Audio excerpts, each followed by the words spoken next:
fact that we realized that we can't stop this Russian war machine because it's so much, it's so big, it's so many troops. So we decided to fight on the economic and the digital front, because we believe that if we stop taxpayers paying money to government, which they spend not to develop their infrastructure, not to build schools, not to build hospitals, not to build roads, but they use this money to invade their neighbors, to threat all the European countries in the world. So we have to stop money flows to Russia.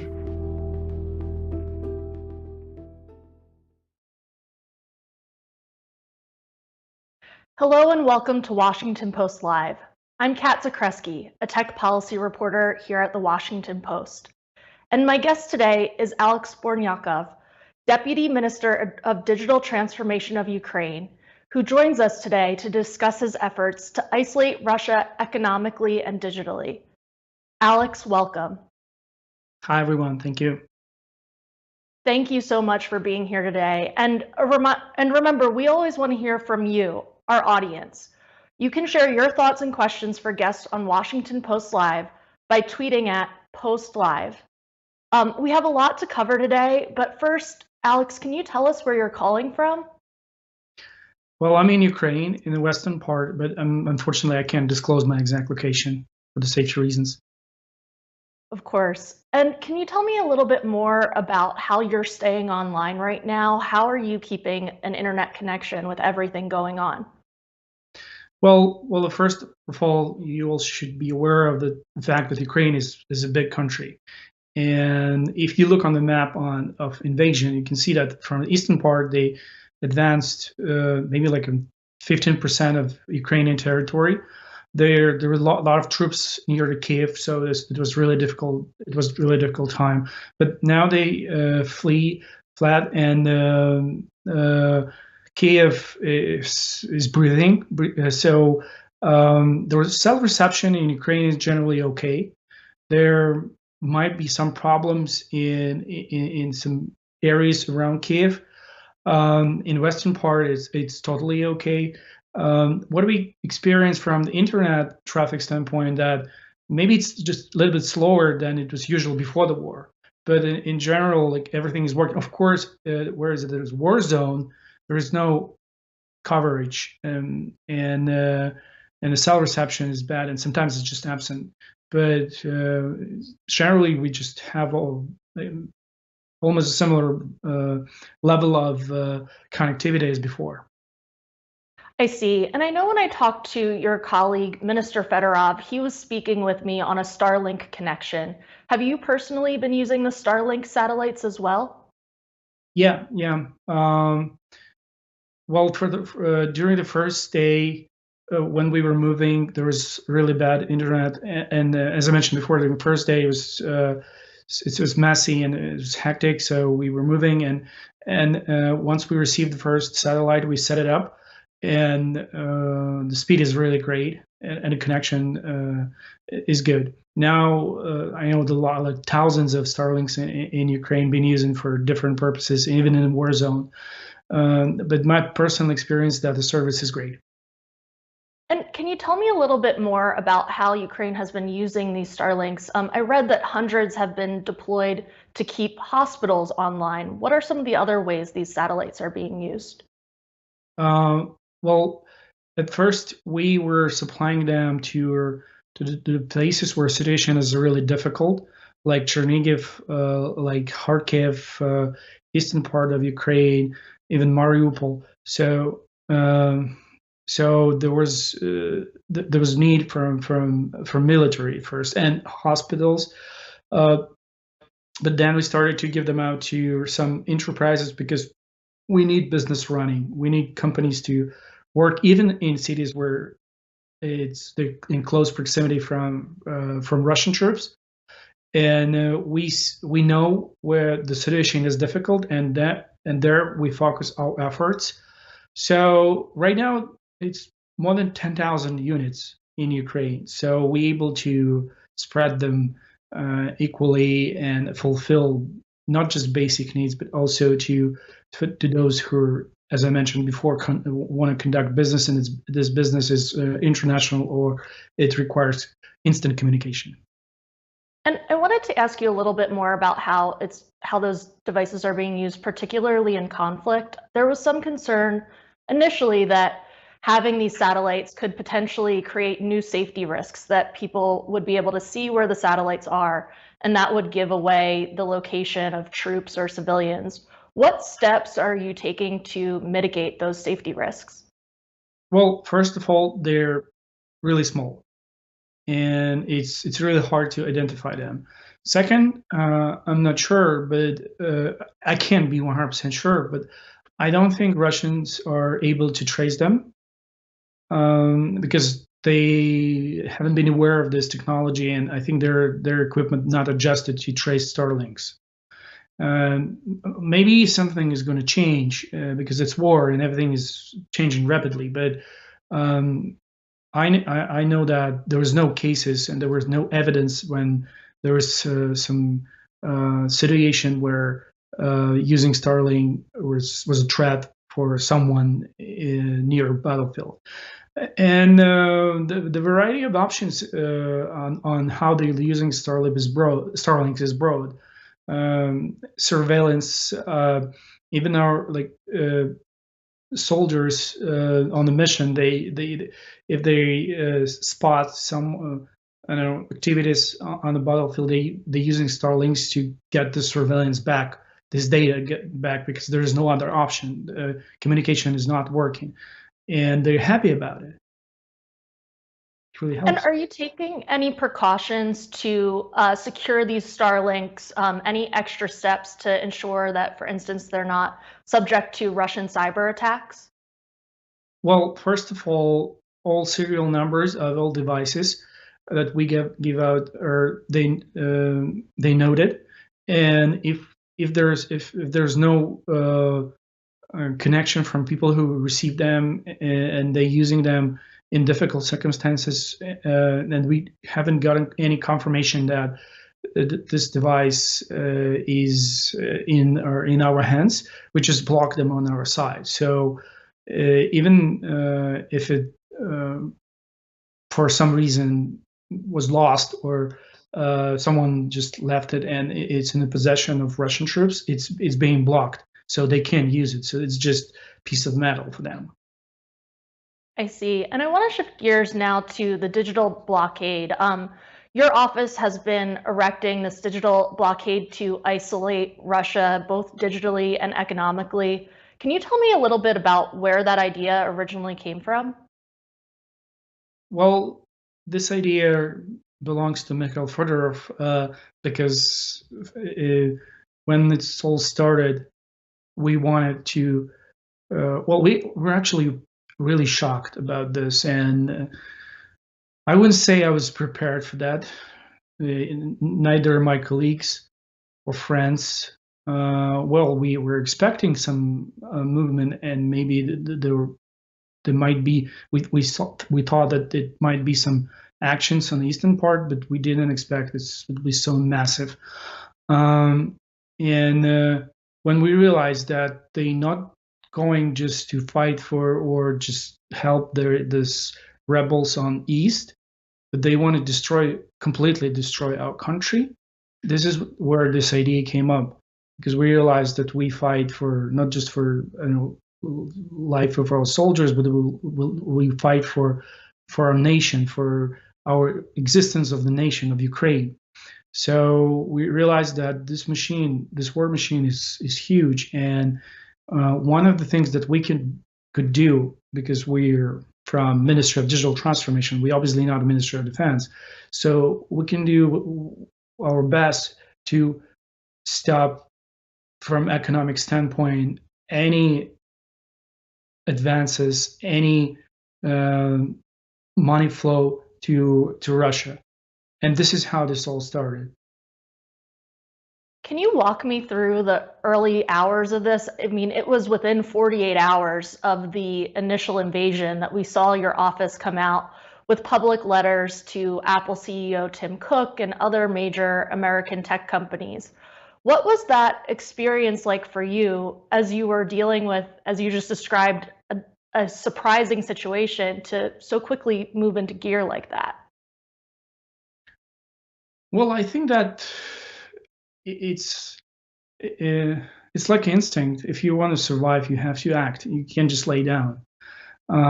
We had a number of connection with big tech companies before the war, so it wasn't just purely from scratch, just trying to reach out to them. We knew people, and we realized that at first we need to start to block some tracking apps, some propaganda websites, and also spread our word. So at the beginning, we were just trying to minimize the impact of their invasion, and uh, and then we quickly realized like it's just like every day was something brand new, and we were working 24/7. There was no, and still there's no weekend for us. We're just moving day after day after invasion started, and on the second day, we basically realized that we need to reach out to them to not just for to help us figure out specific tasks, and help with their help with militaries or help with regular people, because this was also a task. Like I remember on the second day, it turned out that they checked Google or Waze, and they, because they can see where there is a traffic jam on the digital map. I mean, on Google Maps or Waze or other maps, and they can strike there. So we reached out to them, asked them to just disable this functionality temporarily, so no one's going to see that. There's a number of other issues like with Google Maps, with their with other communication services, and those ideas were also coming up from our people, because they were also like contacting us and telling about different issues that they face. So yeah, so this was really horrible, and it's still it's now, it sounds like more like a distant memory, but now I realize it's just 40 days ago, because of so much stuff happening every hour, and you wake up every morning and you check and then you see it in the night. It was so many news about that, like bombing, shelling, rocketing, people dying. So and you have to adjust really quick. It's not comparable with the peaceful times, when you can make plans, you can do this long term, mid term, but during the war, it's really, you know, your goal, but the way you're moving to this goal, you have to adjust every couple hours. What's motivating you to keep your focus on that goal and moving toward that goal right now? Well, the major motivation is to stop those military actions, because every day our people are dying, and it's very sad, and it breaks my heart, because those are children, those are women, and many men, of course. Also, it's really hard to observe like they destroying our country infrastructure, and during the last couple of years, Ukraine advanced a lot from infrastructure standpoint. There's thousands of kilometers road built, new hospitals, new stadiums, and now it's being destroyed through entire country. So every time I see like a building, a residential or commercial building, like roads that they completely destroyed with their tanks, and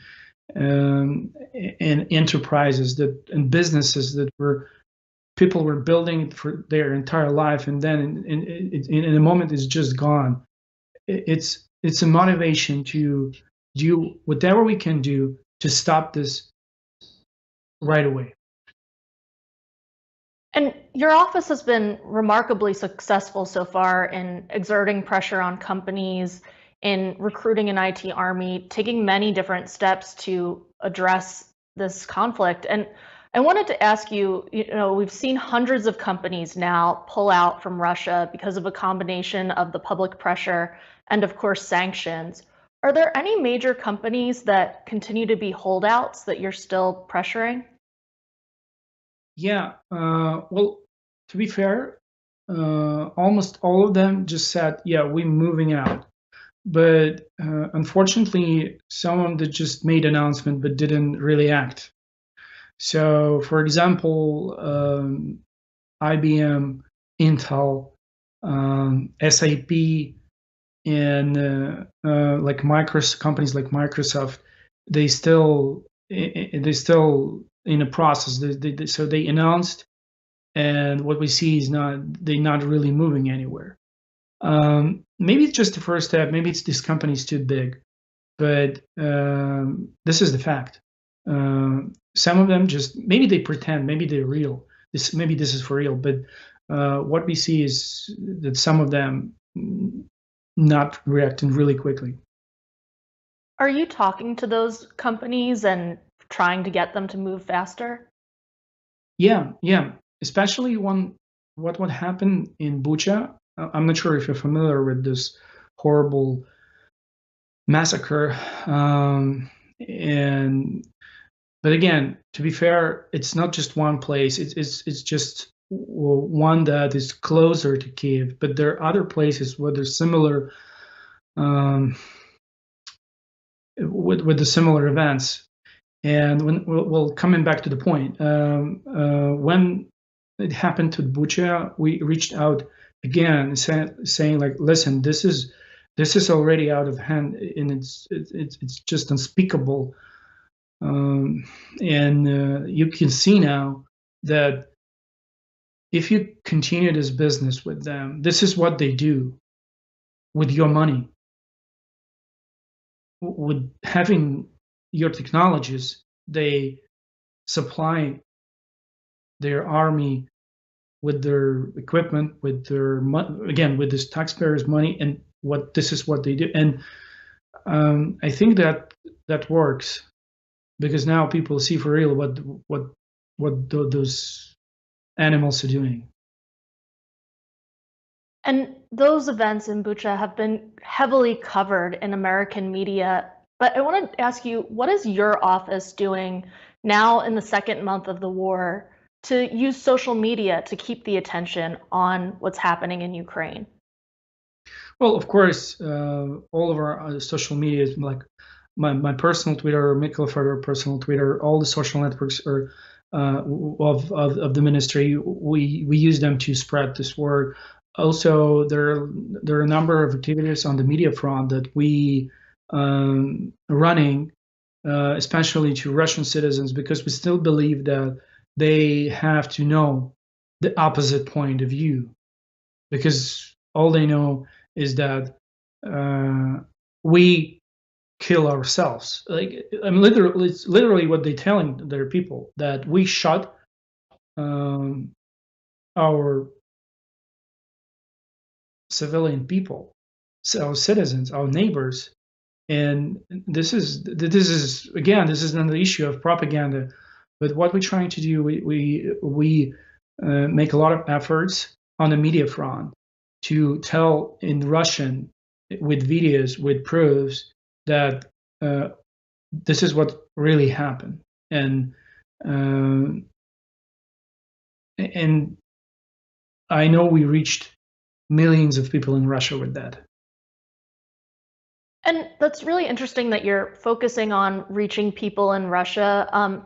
There's some concern that the approach of the digital blockade, calling on companies to pull out tech services in Russia, could have the consequence of leaving ordinary Russians disconnected from accurate news about the war.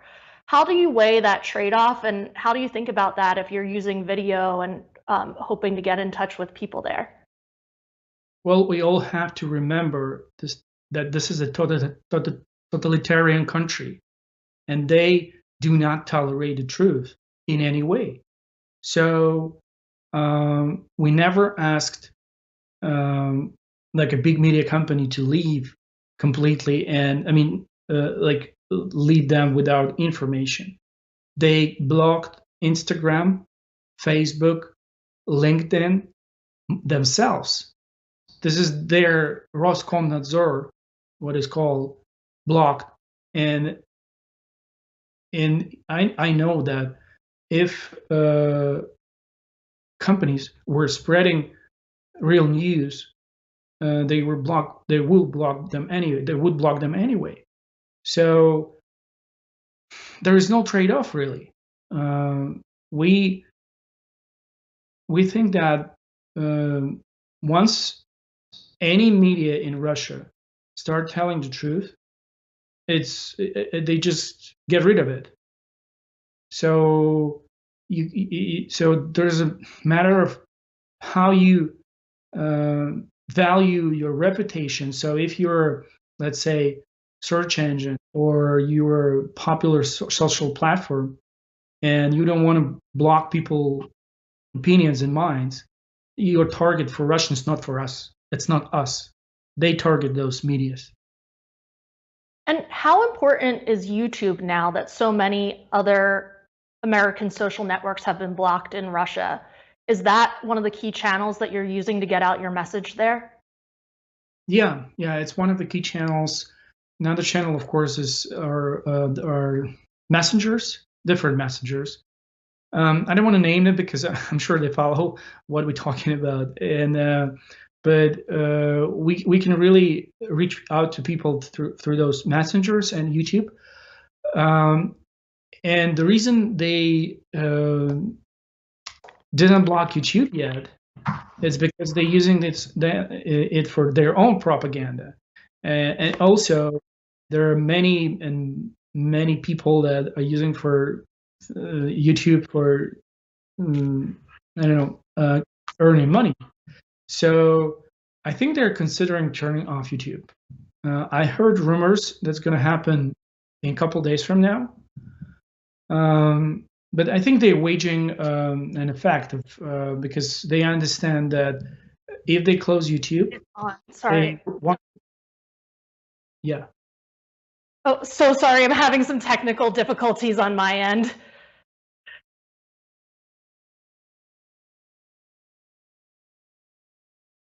Sure, I'm so sorry. And yes, if you could just continue explaining how you're using YouTube, then I really apologize on my end. I just was having some issues with my camera. Sure, no worries. So as I mentioned before, we're using YouTube to spread the word. And the reason they didn't block it is because they also use YouTube to spread their propaganda. And I think they're waging consequences of turning off YouTube completely. Because if they turn it off, they also won't be able to tell their version of the story. So I think they will come up with some decision. And I heard rumors that in a couple of days from now, they're going to close it anyway. And I know this is their decision. And I want to turn now to the role of cyber attacks during this war. Can you tell me what destruction Russian cyber attacks have caused in Ukraine so far and how you're defending from them? Well, hopefully, and apparently not many as they expected. I know that we experienced more than 3,000 attacks so far. So can you imagine this this volume? So they instantly attacking us. I know there were a couple minor examples. I'm not maybe some of them probably might be classified, but or just quickly fixed. But I don't know about any major incident that they broke our digital infrastructure. I think that's I think that the reason is because we were so prepared for that. And I'm telling this not for the first time, but the war has started 8 years ago, and they were attacking us instantly throughout all these years, and we figured out how to defend ourselves. But the scale and the pressure, of course, after February 24th, it's much more. But anyway, we are safe, and we're restoring our digital services and launching more and more, even in the times of war. And I wanted to ask you too, you have raised millions of dollars for Ukraine through cryptocurrencies. What is the advantage of raising through cryptocurrencies versus traditional currencies, and how have you used those funds? Sure. Well, the advantage is that it's much quicker, and it's really like international. So, and it's easier to people to donate, because like if you're in Ukraine, there are by the way, there are a number of funds that exist along with our funds in fiat currencies in regular form. But if you're somewhere far away from Ukraine, and you take their account number, Swift message to start transfer, then it takes days. But if you have a crypto, you can just go to your mobile app, send crypto, and in 5 minutes it's on account. Also, I think it's a matter of transparency, because people see, because of the blockchain technology, they're able to see where these funds go, and how much people are donating in total, and how this is being spent. Not exactly, I mean, where money goes specifically for which purchase, but they can see generally that money are going or spending, and they're able to track this at least partially. So the reason we opened this fund, because we were under heavy limitation during the first day of war, especially from National Bank of Ukraine. So it was really hard to get money out of Ukraine, especially foreign currencies, euro and a dollar. So establishing this fund together with their Kuna, which is private exchange, allowed us to quickly disperse this money and make critical purchases in days, not in weeks. Because if you send crypto transaction, in 5 minutes it's there. But if you send wire transfer, it could take 3 days. So that's the advantage. Well, unfortunately, that's all the time that we have for today, and we'll have to leave it there. Alex Bornyakov, thank you for joining us here on Washington Post Live. Thank you. And thanks to all of you for joining us here today. I'm Cat Zakrzewski. To check out what interviews we have coming up, please head to WashingtonPostLive.com to register and find more information about all of our upcoming programs.